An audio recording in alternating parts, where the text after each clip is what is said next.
Assalamualaikum semua. Okey, hari ni kita akan belajar tentang penyalahgunaan dadah, iaitu akibat penyalahgunaan dadah. Okey, mula-mula kita akan tengok dulu apa maksud penyalahgunaan dan juga dadah. Penyalahgunaan maksudnya adalah perlakuan yang berulang-ulang kali. Kalau dadah pula adalah bahan-bahan yang dihasilkan daripada tanaman atau sintetik yang boleh mengubah fungsi tubuh badan. Dadah ni juga boleh jadi ubat. Ada dalam ubat-ubat kita, contoh ubat batuk, ubat-ubat yang lain lah. Contoh macam ubat batuk kan. Tapi kalau kita menyalahgunakan ubat batuk campur dengan bahan yang lain, contoh cikgu bagi adalah ketum, itu dah jadi salah satu penyalahgunaan dadah. Okey, jadi apa maksud penyalahgunaan dadah yang sebetulnya? Penyalahgunaan dadah tu adalah penggunaan dadah yang berlebihan dan bukan atas perubatan. Bagaimana tadi yang cikgu cakap, ubat batuk kita guna untuk melegakan batuk kita kan, tapi kalau kata kita guna bukannya atas untuk perubatan, kita campur dengan bahan yang lain, tu dia akan dianggap jadi sebagai penyalahgunaan dadah. Okey? Baik, hari ni kita akan tengok tentang akibat penyalahgunaan dadah. Okey, jadi mari kita tengok yang pertama. Okey, yang pertama adalah nombor 1, otak. Bentar ya.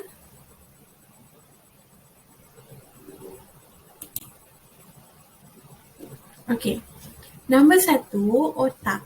Jadi kalau dari otak, bila kita menyalahgunakan dadah, apa yang diberi kesan kepada otak kita? Yang pertama adalah merencatkan fungsi pemikiran dan minda. Merencatkan fungsi pemikiran dan minda ni, bila terlampau banyak kita ambil dadah, bahan kimia yang ada dalam dadah tu akan menyebabkan kita punya pemikiran dan minda kita, sel-sel otak kita akan terputus, akan rosakkan. Jadi kita dapat berfikiran dengan baik.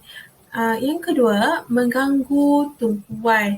Okey, apa mengganggu tumpuan? Mengganggu tumpuan ni maksudnya bila kita menggunakan dadah, kita akan sekhayal. Jadi bila kita rasa khayal, kita tak boleh nak tumpukan pada satu-satu benda.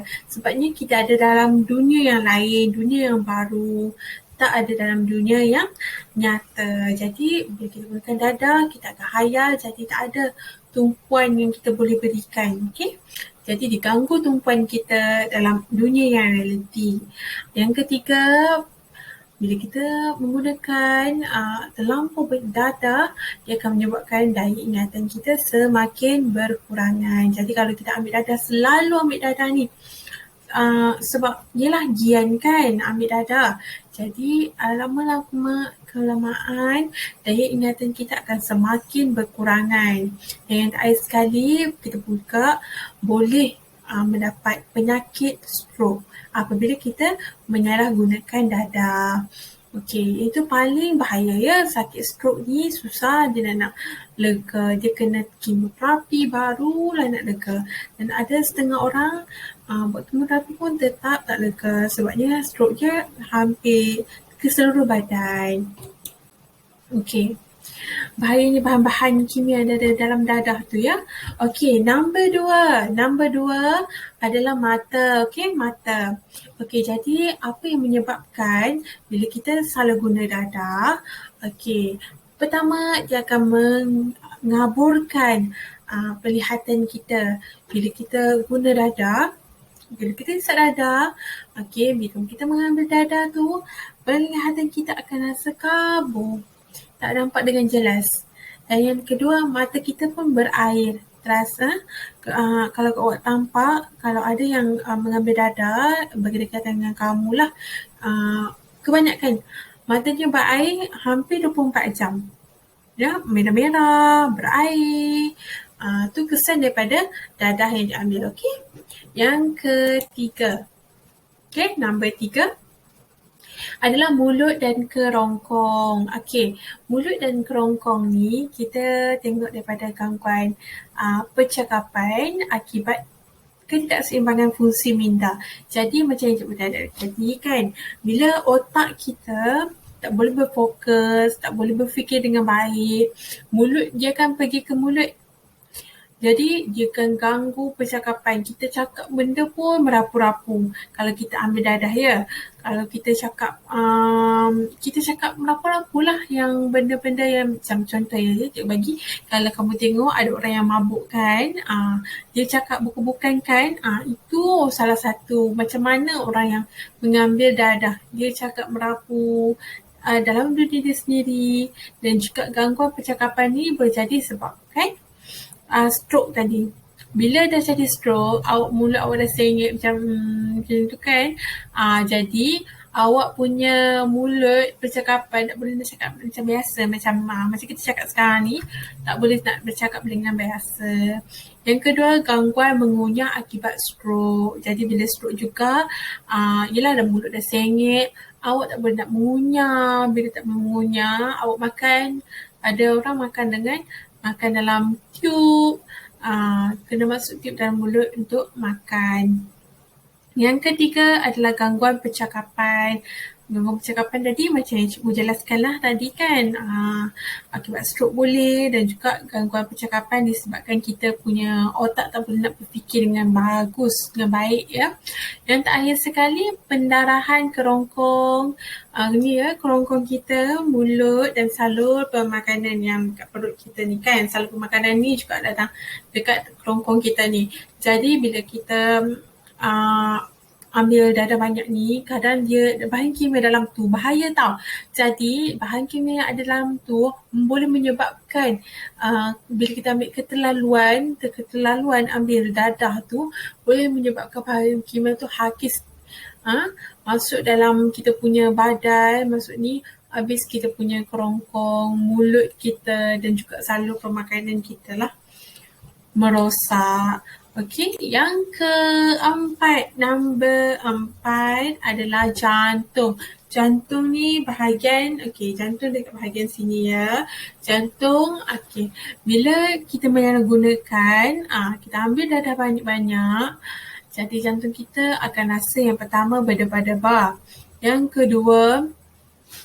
kedua, degupan jantung kita ni tak teratur ya, terlampau macam cepat, kadang lambat, cepat. Kalau normal kita macam rasa satu saat tu 1, 2, lebih kurang macam tu. Tapi kalau ni tak normal, dia lain lah. Dia boleh jadi laju, dia boleh jadi cepat. Dan almost all the time boleh jadi laju. Okay, yang ketiga, jantung berhenti berdegup. Jadi bila jantung berhenti berdegup maksudnya meninggal, boleh menyebabkan meninggal. Meninggal ni sebabkan kadang overdose pun boleh ya, terlampau ambil banyak dadah tu sampai badan kita pun tak boleh nak terima, jadi bahan kimia tu terlampau, dia explode, keluar balik buih-buih dekat mulut awak nanti, mulut ya. Okey, yang kelima, hati. Okey, apa yang menyebabkan kerosakan ke hati? Dia akan menyebabkan kerosakan fungsi hati. Jadi pengambilan dadah yang berlebihan, yang sentiasa, yang kerap akan menyebabkan kerosakan fungsi hati. Kena ingat ya, apa yang kita masukkan dalam badan kita itu memberi kesan kepada organ-organ, terutamanya jantung dan hati. Okey. Yang kedua, kalau bahagian hati, dia tidak berupaya menyingkir sisa toksik dalam badan. Jadi bila terlampau banyak kimia kan, bahan toksik dalam badan tu tak boleh nak dikeluarkan. Okey?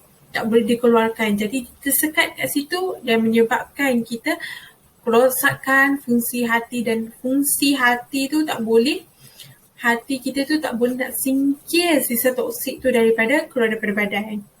Okey, yang terakhir sekali, nombor 6. Okey, nombor 6 Apabila kita menyalahguna dadah, kita kerap mengambil dadah dan kita ambil dadah secara konsisten lah orang kata, sebab kita gian kan. Jadi perut dan sistem perhadapan kita ni akan jadi luka pada usus. Okay. Luka pada usus ni, usus dekat sini ya, usus dekat sini. Jadi akan luka pada usus. Okay. Juga akan cirit-birit atau sembelit. Dan yang terakhir sekali, muntah. Ni ketiga-tiga ni kesan daripada penggunaan dadah. Okay. Boleh faham semua? Baik. Kita ada 6 akibat penyalahgunaan dadah. Jadi, cikgu harap kamu semua boleh faham dan seandainya tak faham, bolehlah merujuk dengan cikgu. Okey. Kemudian cikgu akan bagi latihan dalam kumpulan WhatsApp. Jadi, boleh tengok di WhatsApp. Okey. Terima kasih. Assalamualaikum.